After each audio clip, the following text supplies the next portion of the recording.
Welcome to ChannelWaves, the podcast where channel leaders share success strategies, best practices, and emerging trends. Brought to you by Structured Web. Here's your host, Stephen Kellam. Welcome, everyone, to ChannelWaves, Structured Web's view into everything channel, and I'm your host, Stephen Kellam. Thanks, everybody, for joining us today. Very excited to have Gina Batali-Brooks joining us today. Hi, Gina. Hey, Stephen. How are you? Doing well. So those of you who don't know Gina, and you should know Gina if you're in the channel, Gina is the founder and president at It Is Inspired. We're going to talk about integrations today, by the way. That's where we're going to head in fairly quickly. And I think I live integrations on a pretty regular basis. Gina lives them on a daily basis. And it's become such a staple of everything that I'm talking about, or we're talking about in every conversation with all of our clients or our prospects.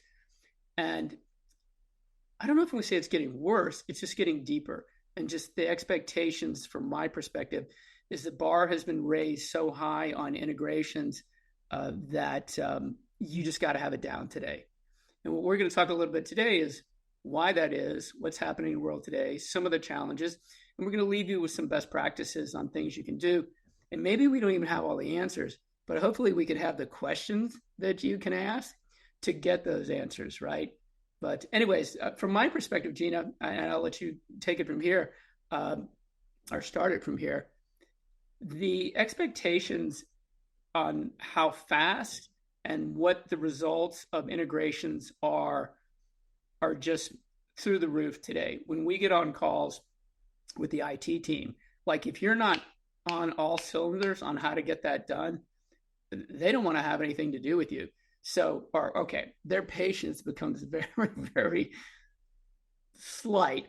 So maybe you could start today with, from your perspective, maybe tell folks a little bit about what you do and why you're so involved in this. And maybe we can talk a little bit about why integrations is so important today. Yeah, so Is Inspired is a channel infrastructure consulting company. So we focus on all things partnership in the tech stack. So that's data, systems, processes, and the people that make that all tick so that you can be successful with your programs and your channel strategy. And so it's really about, we always say we speak geek and we speak channel, and we like to combine those together so that it makes the channel program sing. And so obviously a big piece of any tech stack is the integrations and how to make those work. And actually the core to me is the data, right? And so anybody who's worked with me knows that for years and years, since I started, data has been kind of the foundation to us of what data needs to be where to drive what.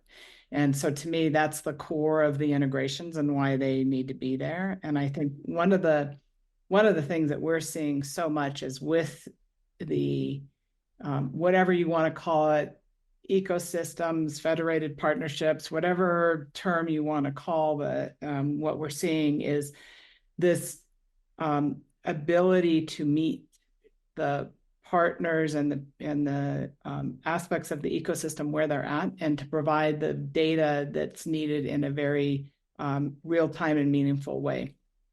And so we're starting to see not just within an organization, the integrations being important, but outside the organizations to make the full partnerships actually work. And I think that's kind of an interesting dynamic that's making the integrations much more relevant and much more challenging. Much more challenging. Man, I personally, since I was a partner, now that's been a long time, I'll always look at it from a partner perspective. And I remember when I was running an MDF company, Gina, this goes back so far. This is probably before you and I met. There was a report that the partners wanted from a very large vendor, and they wanted to see their MDF, their rebates, their incentive. They want to see all of these, and you could probably pull leads into that as well too, but they wanted to see all of it in a single place. And this was back when you had incentives were in one place, and MDF was one place, and rebates were in one place, and leads were in one place. And as a partner, that used to drive me crazy. And I remember the first time I saw a partner benefit summary page at this vendor, and it had all been pulled together. And to get that data, now it seems pretty easy, right? But we'll talk about that. But to get all that data in one place, I remember we showed it to a partner, and they were like, "Oh my word!" And then the vendor was like, Can you imagine? Sorry, this is a total aside. Can you imagine being a partner manager, a CAM, and trying to show the benefits of all the benefits that you're giving to a partner and trying to pull them together in 4 different paces and 4 different slides? It's just a nightmare for everybody. Yeah. Obviously, with things like AI being in the forefront everywhere, the being able to have real-time access to the data that you need, super important and quality data is super important to do anything to realize some of the benefits of AI.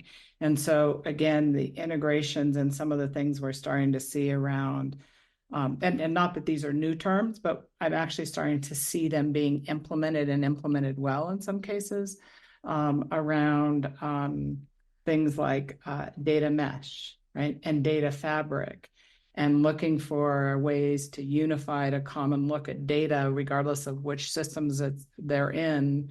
And that enables you to be able to get rid of some of the point-to-point integrations that have been going on, which are fragile. Especially when you get outside of an organization, one side changes something and all of a sudden it breaks everything. And so we were working with a customer who had done that and done a great job of integrating with some of their partners, some of their big partners.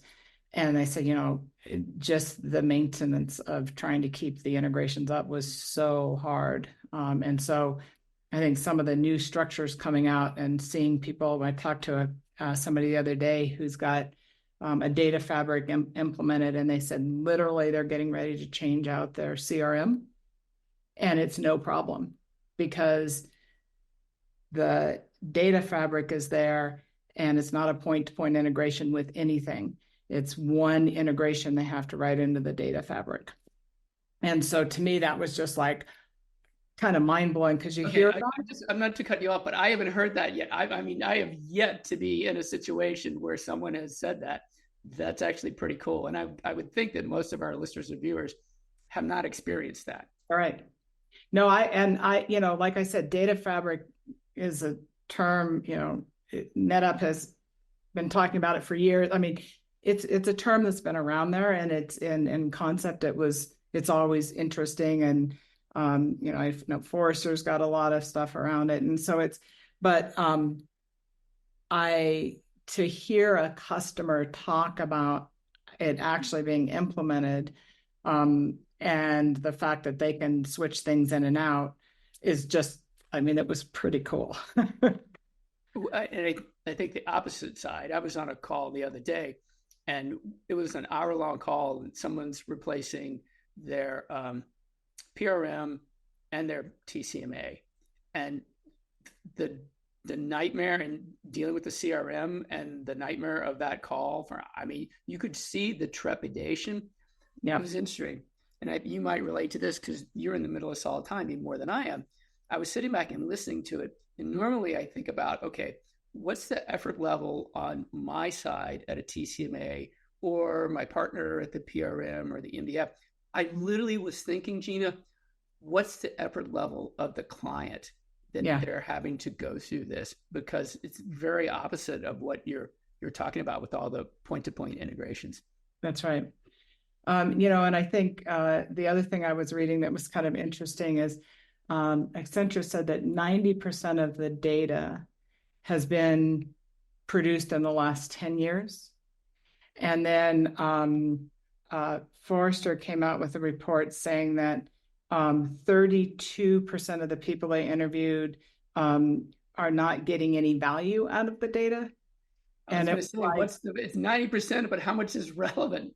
Yeah, and then I think it was 27 or 28% are saying that there's no actionable. Only 27 or 28% say they can actually take action on the data. And so if you think about that and think about, what we're trying to do in the partnership world, where you're using, ideally you can be able to say, hey, based on a transaction that's happening, what's the right content and the immediate recommended next action for somebody to take, in order to have the best chance of closing that deal. That data is coming from multiple places, right? Some of that might be in your data warehouse, some of that might be in your content library, some of that might be in your CRM. And so how do you get all of that together to start really making that happen? And it's exciting, and I think there's a lot there's a lot of movement in this space, but people need to really start thinking about what that data architecture looks like and how they want to have these integrations that can be maintainable over time, right? Because the other thing that's happening, as you know all too well, right, is the amount of the functionality that's coming out in systems, and the system availability in the partnership space, and how new things are coming out all the time, and you want to be able to take advantage of those little point things that make your life easier, and how do you then integrate that all in together? I mean, this is exactly what you had me thinking about. And if one lags behind the other, you just minimizing the effectiveness. For instance, you know as well as I do that some of the functionality is, well, what if we could, in a deal registration, have that content lined up from an AI perspective to automatically, as you say, go to that right partner based on what? But it's the based on what side? So the functionality is there in the tech stack to get that there, but then you have to figure out who is that right partner where in that buyer's journey. And I feel like we're a smidgen away from that. I think the tech stack is actually caught up with some of that functionality, and we just need to get the data to be able to get that right partner. That's right. And not rely on the partner to tell you that. So I always, Sorry, I had to laugh because I was the partner. Yeah.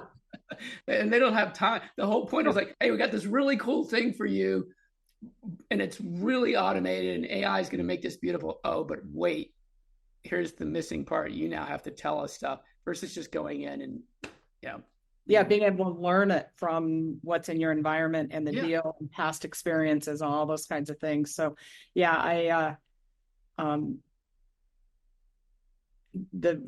vision that I've had for years, right, about where this could be going it's so exciting because you can start to see it happening.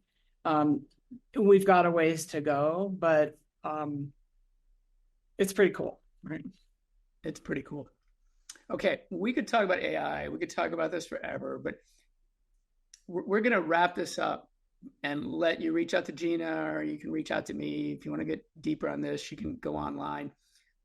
But I thought I would wrap it up with, what's the biggest challenge that you see out there, and what's the biggest opportunity? Yeah, so I think the biggest challenge comes to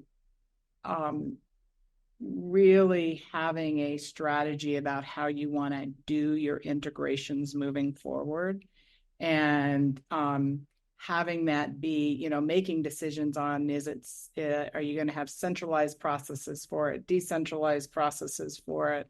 How are you going to govern it and make sure there's security around all of it, right, as you're reaching outside of walls? And so to me, that aspect of figuring out the approach that you want to take for that. What's the biggest opportunity that you see out of this, right? And who's going to win by taking advantage of it? So who are going to be the winners, and what's the biggest opportunity? Yeah, so I think the biggest opportunity is to harness the value of the data, to drive processes, actionable insight, AI, and to be able then to use that across all of your systems, right? And so I think that's the biggest opportunity. And I think as it relates to the who's going to win, it's the people that figure that out and really understand now that they have to get the strategy in place for that, so that as things mature around AI and the integrations and systems and all of that, as that all starts to mature more and more and take advantage, they'll be able to take advantage of that functionality. Okay, I know I said that was a wrap up, but I've got one more question for you on this, and I can't help it. This is the last thing, because we were trying to keep these things short and sweet. Who's owning this? And the reason I bring this up is because my stakeholder has changed. We're in the through channel marketing automation, but we tie into everyone else there, right? Integrations are 100% key for us. But I'm looking at who owns the big project. And it used to be point-based, right? The marketing individuals or owners would do one. You had the MDF and you PRM. I'm personally seeing people in the IT department owning the whole project and the whole landscape. I'm seeing a shift towards the person who owns those integrations. And it's interesting. They're having to take this all up a level and pull in all of these business owners. It's been fascinating to me to watch how that goes. I'm curious what you're seeing. Is what I'm seeing just kind of a one-off on some of my opportunities, or is it moving more towards this direction in general? Yeah, so I think it all depends on the strategy. So obviously the data and IT organizations are, from a data strategy and integration strategy, are going to drive a lot of this, right? The question comes down to which type of strategy you choose. Do you choose more of a decentralized, like a data mesh type of an approach where you have products from a data perspective and you have organizations that are the data owners and they're publishing products that other people can use? Or do you have more like a data fabric perspective where it's more centralized and governed more centralized? The systems still are in their relative areas, but how the data is looked at is more central, still allowing you more flexibility than all the data being in one place. But so I think it's going to really depend on, and there's pros and cons to both of them. As you know, we start talking to people, and I was talking to somebody else who's implementing data mesh right now, and to take advantage of some of the AI, and they feel like they can move faster because they can provide that to different departments, but still have an overall governing. So I think it really depends from an ownership perspective how it lays out down the road. Okay. All right, Gina, thank you for joining us today.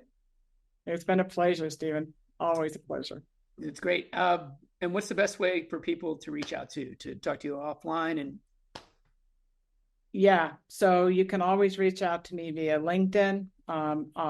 Gina@isinspired.com is my email. Love to talk to you. And I love this stuff, is so interesting to me. If you have thoughts, I'd love to hear them. It's fascinating. So here's my last plug for Gina. This was several years ago before we met, and I was asking someone in my space of friends, who's the most unbiased technology person I could talk to that's no BS, is just going to tell me exactly what they see and exactly what works, and treat me like an adult, not to the left, not to the right, just give me the facts. And they recommended that I reach out to you. So that was a pretty big compliment for someone to say that. So, and I have to say, I believe they were correct. It's what we believe in, right? It's there's different answers for different problems, and the most important thing is to understand the problem first and then figure out the solution. So that's what we're all about. Okay. All right. Once again, Gina, thanks for joining us. Listeners, thanks for joining us. Have a great day. Bye.